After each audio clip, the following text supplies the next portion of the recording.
आप सभी ने बहुत ही इज्जत अफजाई के साथ हमें इस पाक मौके पर इनवाइट किया और हमें इस पल में शामिल किया। हम आप सभी के बहुत ज़्यादा शुक्रगुजार हैं। इस्लाम का इतना कुछ ज़्यादा इल्म तो है नहीं मुझे, पर कुछ कुछ चीज़ें समझने की कोशिश करती हूँ। कुछ दिन पहले चैत्र नवमी के अवसर पर एक आरती का फोटो था, तो ट्रोलर शुरू हो गए, अरे ताई आप तो ऐसी, आप तो वैसी, आप तो आरती करने लगी। तो हमने कहा अरे भाई, हम फुले शाहू अम्बेडकर जब मानते हैं तो फुले जी निर्मिक की बात कहते हैं कि कोई तो है जो ये सारा क्रिएशन कर रहा है, जिसने आप सबको बनाया है। मैं भी तो उसी की आजमाइश हूँ। और यहाँ का सब सफर खत्म होने के बाद जो हश्र आपका है, वही भी तो अंजाम मेरा भी है। इसमें कुछ फर्क तो है नहीं। ऐसे कुछ नहीं कि जिसने भी सफर का टिकट निकाला है, जहाँ कहीं से निकाला है, उसे एक मकाम पर उतरना ही उतरना है। किसी का भी सफर यहाँ बेमकाम नहीं है, हर किसी का एक मकाम तय है। बस उस सफर में हम सफर को परेशानी ना हो, उसे दुख दर्द ना हो, इस तरह से बस अपना काम करते जाना है। मैं बता रही थी, खातिम साहब से बात करते समय मैं बोल रही थी कि हम बहुत छोटे थे और एक रविंद्र सर्वदे नाम के एक टीचर हमारे थे, जो टीचर हमें हारमोनियम पर बहुत सारी चीज़ें पढ़ाते। वो हमें बुद्धम शरणं गच्छामि भी पढ़ाते, वो हमें अथर्व शीर्ष भी पढ़ाते, और वो हमें आलिम कलीम ये भी पढ़ाते। और उनसे पढ़ते पढ़ते हम ये भी फिर पढ़ने लगे, बिस्मिल्लाहिर्रहमानिर्रहीम अलहम्दुलिल्लाहिर्रहमानिर्रहीम ला इलाहा इल्लल्लाह मुहम्मद या रसूलुल्लाह।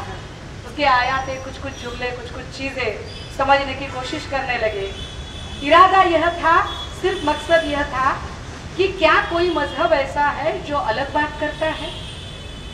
जब मैं हर एक मजहब की कुछ सीख समझने की कोशिश करती हूँ तो फिर समझ में आता है कि किसी भी मजहब ने ना कोई हेट स्पीच की बात की है, ना एक दूसरे के प्रति किसी तरह की नफरत की बात की है। तो नफरत फैलाने वाले कौन है?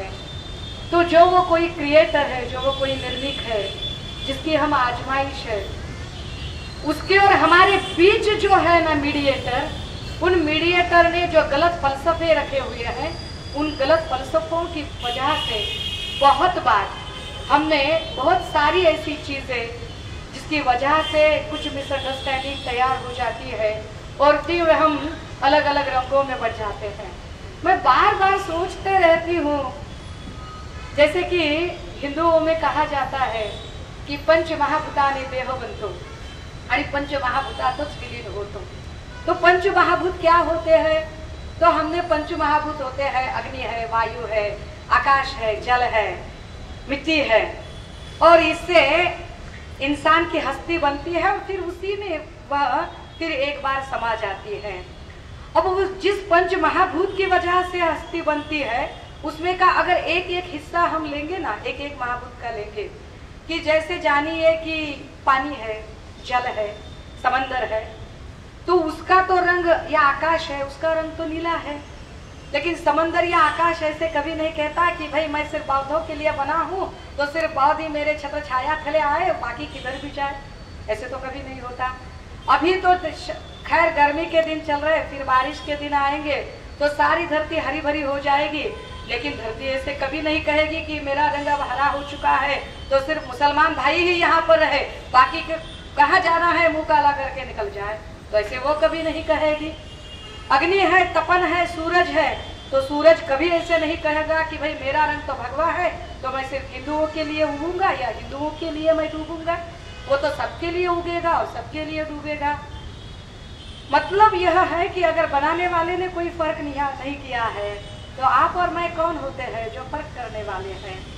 मुझे और एक चीज समझ में नहीं आती कि इस्लाम में जो 5 फर्ज कहे गए थे, जिसमें एक फर्ज कहा था कि सच्चा मुसलमान वो होता है जो दिन की 5 वक्त की नमाज अदा करता है, जो रमज़ान के पाक महीने में रोज़े रखता है, जो ज़िंदगी में एक बार तो हज को जाने का इरादा रखता है, जो अपनी कमाई का कम से कम 2% तो ज़कात में देता है, और जो इस बात में इल्म रखता है कि एक ना एक दिन तो क़यामत आनी है, उस दिन अल्लाह ताला के सामने मेरी गर्दन शर्मिंदगी से झुकनी न चाहिए, इसके लिए मुझे जो है वो पूरी ज़िंदगी अपने ईमान से बसर करनी है। तो ये जो पांचों हक है, इन पांचों हकों में मुझे और एक चीज़ समझ में आ गई कि शुक्र का बहुत बड़ा बहुत ही महत्व है। तो मेरी समझ में नहीं आता कि अरे यार बार बार शुक्रिया क्यों कहेगा। मैं जब स्पीच देती तो मेरा भाषण खत्म करते मैं बोलती मी कोणाचे आभार मानणार नहीं, मी माफी मांगणार नहीं। तो मुझे लगता कि अरे मैं बहुत सिंघम हूँ, मैं आभार वगैरह मैं शुक्र वगैरह नहीं कर रही हूँ। लेकिन शुक्र के बारे में, शुक्राना के बारे में मैंने जो पढ़ा वो बहुत अहम है और मुझे वो आपके साथ शेयर करने में ज़्यादा खुशी होगी। और इस शुक्राना के बारे में बुद्धिज़्म में भी लिखा है और इस शुक्राना के बारे में यहाँ कुरान शरीफ में भी लिखा है और इसका मतलब बहुत अच्छे से समझा है। कि मैं कहती कि झुकना क्यों है, क्यों झुके हम, क्यों शुक्र अदा करें। तो फिर कहते हैं कि मैं ज़रा एक एग्जाम्पल देके बताऊँ।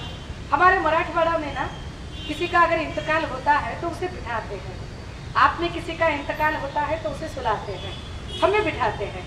कभी कभार ऐसे होता है कि किसी का इंतकाल होता है तो शाम में इंतकाल होता है, तो दिया बत्ती के टाइम के बाद तो कोई उसकी गतिविधि तो नहीं होती, या कभी कभार ऐसे होता है कि पूरा मुंबई से रिश्तेदार आने वाले होते हैं तो सुबह सब करना होता है क्रियाक्रम। लेकिन होता क्या है कि इंतकाल के बाद तुरंत उसे बिठाने की विधि होती है, हाथ पैर सारे मोड़ के।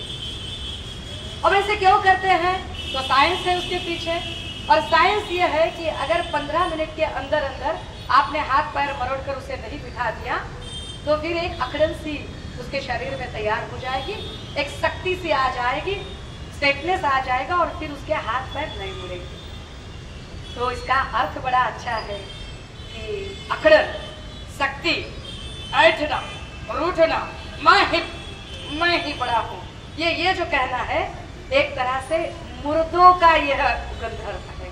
मुर्दे जो होते हैं वैसे आते हैं, जो इंसान है वो झुकते हैं, जिसकी वजह से हम सांस ले पा रहे हैं, जिसकी वजह से हम चल फिर पा रहे हैं, जिसकी वजह से हम ये सारी चीजें कर रहे हैं, उसके प्रति हमें शुक्र करना है। मैं फिर कहती कि अरे ये बार बार अस्सलाम वालेकुम क्यों कह रहे। जरा मैं थोड़ी सी जरा अलग किस्म की हूँ, क्योंकि मुझे ऐसे लगता है कि कोई भी चीज़ अगर करनी है तो पहले मैं उसका मतलब समझ लूँ, मैं ब्लाइंड फॉलो नहीं कर सकती, माफ़ कीजिए। तो मैं समझ रही थी कि अरे क्या है ये अस्सलाम वालेकुम क्या है। फिर पता चला कि अस्सलाम वालेकुम रहमतुल्लाह बरकातुहू बराबर प्रोनाउंसिएशन है ना। सो सीखने की कोशिश कर रही हूँ, सीखना चाहिए। जब सीखोगे अलग अलग मजहबों का तो मुझे लगता है कि ये सारी जो तपिश और ये सारी जो नफरतें हैं ये धुल सी जाएगी। वो सीखने की बड़ी ज़रूरत है। तो फिर समझ में आया कि किसी के भी घर में अगर आप दाखिल हो रहे हो तो पहले आपको अस्सलाम वालेकुम कहे आप कि आपके सर पर अमन की बरखा होती रहे, आपके सर पर शांति बरसती रहे। और जब आप ऐसे कहोगे तो उसके जवाब में कोई जब आपको कहेगा कि वालेकुम अस्सलाम कहेगा तो वो भी कहेगा कि हाँ आपके भी सर पर यह शांति की बरखा होती रहे, यह अमन बरसता रहे। इतनी अच्छी अच्छी चीज़ें जब हम सीखते हैं, समझते हैं कि जब मुझ पर कुछ पॉलिटिकल अटैक होते हैं तो मेरा एक रत्नागिरी का जुबैर भाई है, वो फ़ोन करता है, कहता है ताई मैंने आज आपके लिए दुआ की है, मैंने अल्लाह ताला से दुआ की है आज आपके लिए, आप बिल्कुल बेखौफ रहो ताई, और आप इसी तरह से लड़ती और जूझती रहो, हम सब भाई आपके साथ हैं। और ऐसे नहीं कि सिर्फ मुस्लिम भाई है, कुछ क्रिश्चियन भाई भी कहते हैं ताई मैंने आपके लिए प्रे की है, God will help you, God is with you. चाहे भाषा कोई भी हो, चाहे प्रार्थना कोई भी हो, लेकिन सबका अगर मकसद एक है कि दुनिया में अमन होना चाहिए तो उस अमन के नाते हम सबको एक साथ रहना है। आप सभी ने आज जो हमारी हौसला अफजाई की, हमारे साथ आपका इतना नेक समय आज आपने हमारे साथ शेयर किया। इतनी छोटी सी बच्ची ने रोज़ा रखा था, हमारी रूपाली ताई को बड़ा अचरज हो रहा था कि कितनी छोटी कितनी प्यारी बच्ची है, इतनी छोटी बच्ची ने रोज़ा रखा है। अपना अपना इल्म है, अपनी अपनी एक उसके प्रति बंदगी करने की एक भावना है, उस भावना को लेकर मैं ऐसे बहुत घंटों बोल सकती हूँ, इज्तिमा में बोलने की प्रैक्टिस है, इसलिए बहुत लंबा चौड़ा नहीं करूँगी। बस आप सब के लिए, आप सब के लिए यह रमज़ान का पाक महीना बहुत बहुत इसकी मुबारकबाद दूँगी। और इंशाल्लाह आप सभी के लिए ये रमज़ान का महीना बड़ा आसान रहेगा। चाहूँगी कि आज आपके साथ हम यहाँ पर, हाँ और एक बात रह गई, मैं ना एक बार बड़े रोज़े रखने की कोशिश की थी, अरे रखनी चाहिए, अब अपने को आना चाहिए, लेकिन मुझे नमाज के जुमले ही नहीं आते थे। तो लफ्ज़ थोड़े अरब भी ज़रा समझने में, मैं बोलने की, उर्दू बोलने की कोशिश करती हूँ लेकिन पढ़ नहीं पाती हूँ, तो अरे कैसे करूँ। तो डॉक्टर रफीक पार्नेकर साहब है अपने, बहुत लोगों को पता होंगे, बहुत अच्छी तकरीर करते हैं। तो उन्होंने कहा ताई कोई ज़रूरत नहीं है, अगर आपके इरादे नेक है, आपके दिल में चाहत है तो वहाँ तक पहुँच जाएगी बात। ज़रूरी नहीं कि आप लफ्ज़ बा लफ्ज़ बहुत सही तरीके से उसे प्रोनाउंस करती रहो, लेकिन फिर भी एक ने मदद की और फ़ोन करके फिर वो जब फ़ोन पर बात करते तो मैं उसे दोहराते जाती थी, अरे हाँ ठीक है। लेकिन इतना तो ज़रूर है कि अगर आपके इरादे नेक हो, हौसले बुलंद हो, मंजिलें तय हो, तो कामयाबी कदम चूमते हुए आती है। इंशाल्लाह आप सबको वह कामयाबी अता फरमाए अल्लाह ताला।